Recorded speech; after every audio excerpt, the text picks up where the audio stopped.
Anyway, so the reason I called was because of your famous tete-a-tete with Bob Schieffer. But when I talked to Judd, he goes, "Well, what's the big deal? It happens all the time."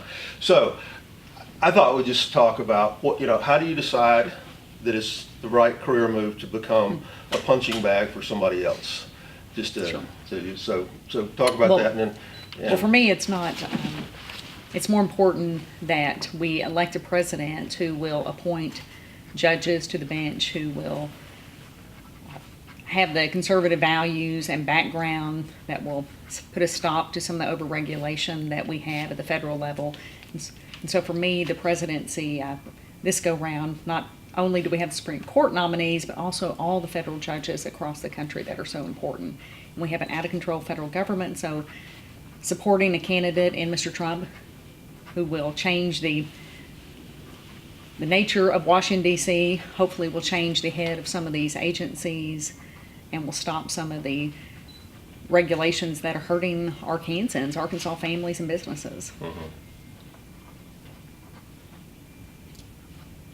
So, I mean, I didn't mean to be flip when I said be a punching bag, but it looked like they were really rough on you. Does it bother you when that happens? I mean, Judd said it happens a lot. So, well, anytime you're on a panel, and particularly a panel comprised of members of the liberal elite media, I anticipate that they will not agree with my views and will not agree with the views of the candidate I'm supporting.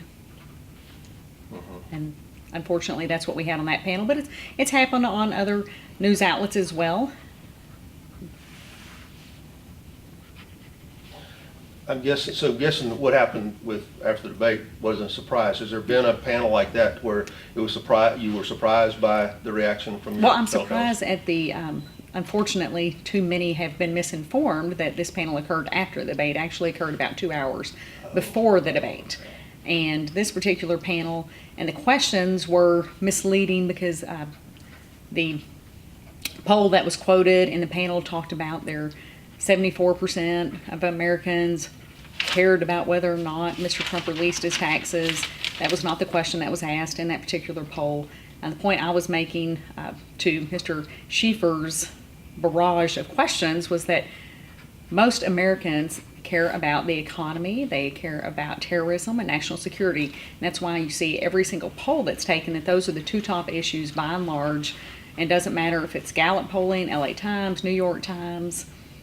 Every single poll states that those are in the top 5 issues. The only time that taxes ever comes up as issues that Americans care about when they go to the polls to vote for a presidential candidate comes up on the Republican side, and that's taxes overall, whether or not we're being taxed too much or what the tax code is confusing. But it's not 70%. To say that 74% of Americans care about whether or not a candidate releases his or her taxes is a false and misleading statement to begin with. When did you first become aware of Donald Trump as a person? I mean, like, where in his career? Well, for me, like many Americans, we're familiar with Mr. Trump as someone in the New York real estate scene and social scene, and whether it was during the publicity of his personal life or business life, just for the last several decades.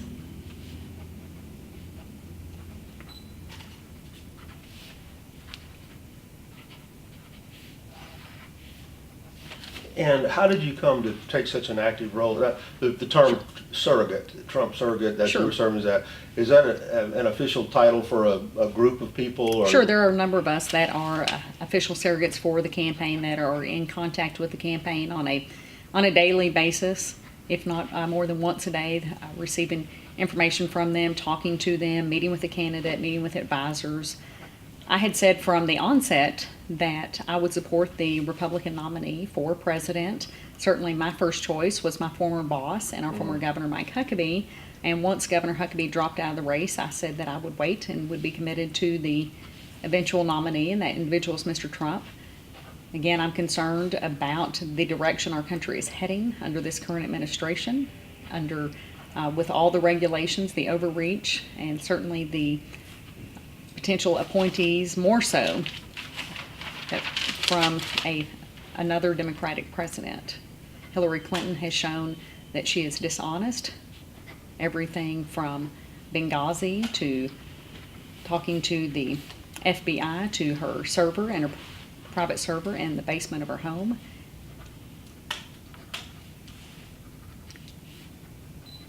So when the campaign reached out to me, and they did because of my willingness to participate as well as my contacts and being a statewide elected official and a voice for many Arkansans. You accepted the call. Absolutely, absolutely. Do you read John Brummett? On occasion, I read the paper every day, so Yeah, I was amused. I read the Democrat Gazette every day. I was amused at some of the. He can be a clever writer, even as he jabbed in the knife. But so, did you read the column he wrote about? I did, and it's unfortunate that Mr. Brummett also included some misstatements and some of the facts were wrong in his article. But unfortunately, with John, that is not the exception.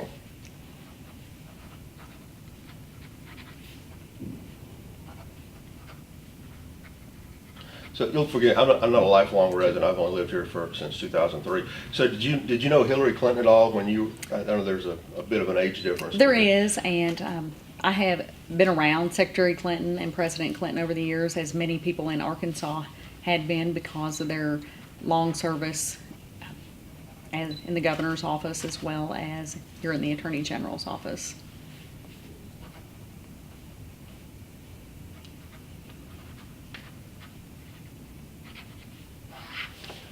Do you have anything to say about the women who are speaking out now that the ones with the allegations against Bill Clinton now, whether that should be part of?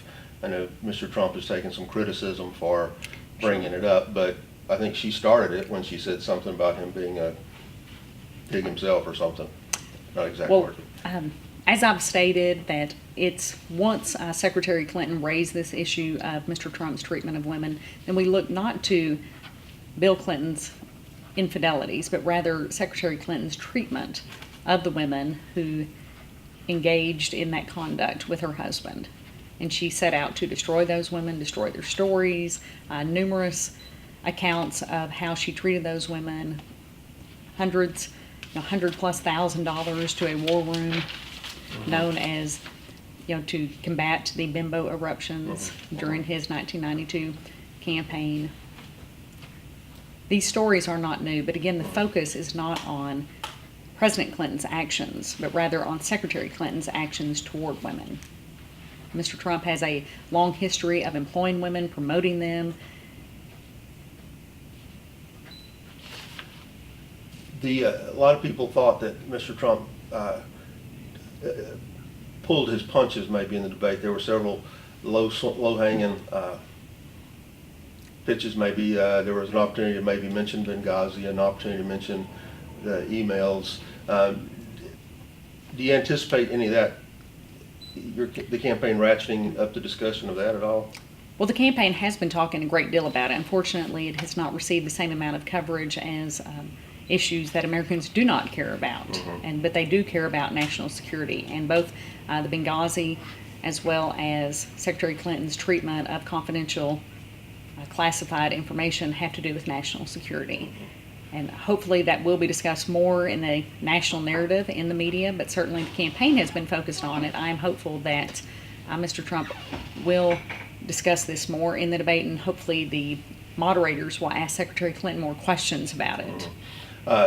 The Julian Assange, is there anything going to come of that, you think? Well, we'll find out. It's supposed to be today, right? Well, it's supposed to be today, but like so many, we anxiously wait.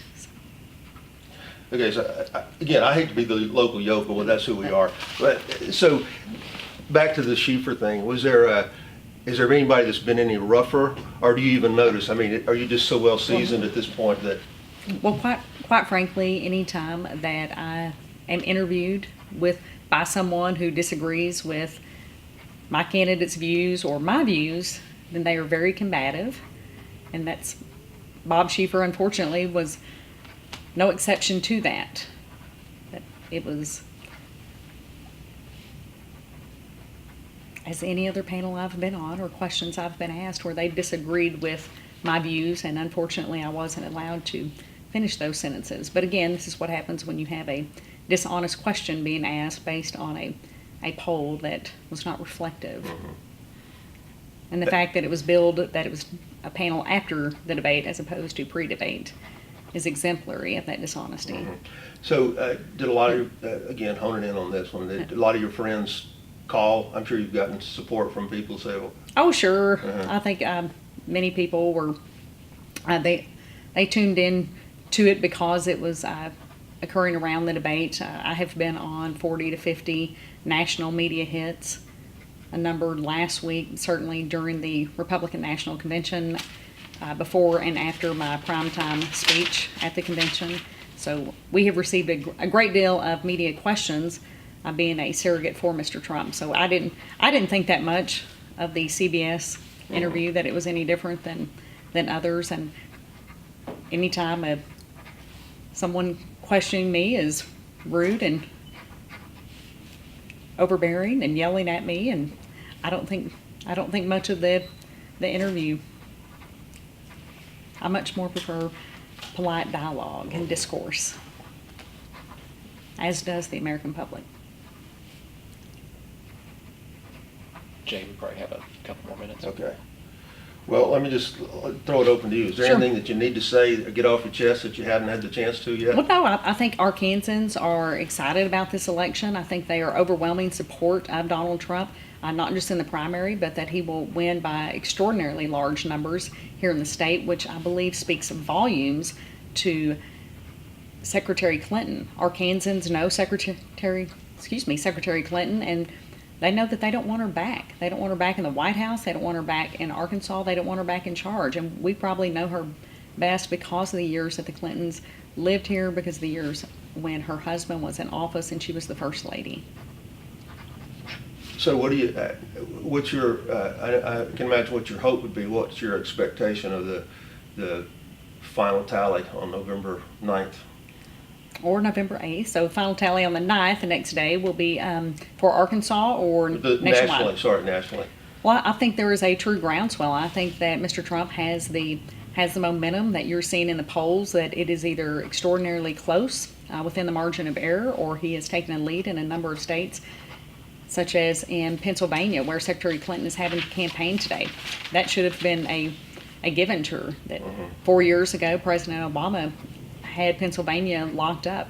Secretary Clinton does not have that same luxury, because people know Secretary Clinton. They know that she is dishonest. They know that she has deleted emails while she was a public servant and violated the public trust, that she has lied to the American public, and that she will do that as president. And they know that they want jobs, and they want this regulators off their backs, so that way they can take care of their families and send their kids to safe neighborhoods and to good schools. And the only person in the race that can deliver that is Donald Trump. So everybody's had their chance to ask you this. Are you running for governor? I am trying to focus on Tuesday and Wednesday of this week, and so my intention is to finish out a strong first term as Attorney General and hopefully look to the next term. But we are trying to focus on October 4th and 5th right now. We've got a law enforcement summit going on, and out at Camp Robinson we have a lot of great things happening at the Attorney General's office. I'm finishing up my second round of roundtables where I visit all 75 counties in the state. We've got, I think, 17 or 18 more counties to go this year. We've held mobile offices in every single county. So we're focused on Arkansas. We're focused on the AG's office. So I think I didn't that's want to just be the only reporter in history of Arkansas Journal who didn't ask you the question. So. Well, I think we have a great governor, and I love supporting Governor Hutchinson in the direction that he is taking Arkansas. I look forward to this session, working with our legislators. I think that we have a lot of good that we can do in overhauling criminal justice and taxes in state. Okay. All right. Thanks.